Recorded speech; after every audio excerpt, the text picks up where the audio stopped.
Teksa rrugët me pagesë pritet të shtohen, Autoriteti Rrugor Shqiptar parashikon të ngrejë një platformë të integruar për menaxhimin, monitorimin dhe operimin e stacioneve të tarifimit. Ky dikaster ka hapur tenderin me fond limit rreth 120.3 milion lek, teksa në dokumentet shoqëruese bën me dije se platforma duhet jetë në gjendje të mbledhë dhe analizojë të dhëna mbi vëllimet e trafikut, klasifikimet e automjeteve, shpejtësinë e automjeteve dhe tarifat e pritshme dhe të mbledhura.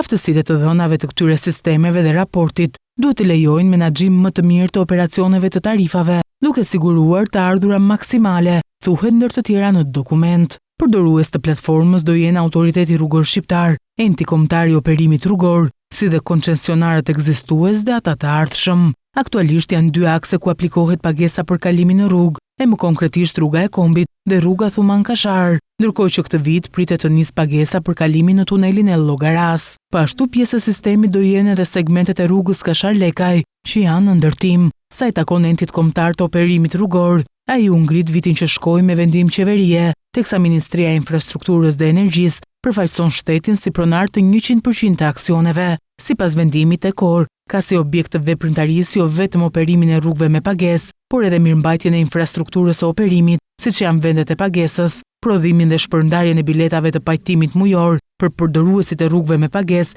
arkëtimin e tarifës e të tjerë. Po ashtu kjo shoqëri do ketë si objekt të punës dhe monitorimin dhe koordinimin e shërbimit të operimit në rrugët me pagesë, operimit të cilave kryhet nga shoqëritë koncesionare përkatëse.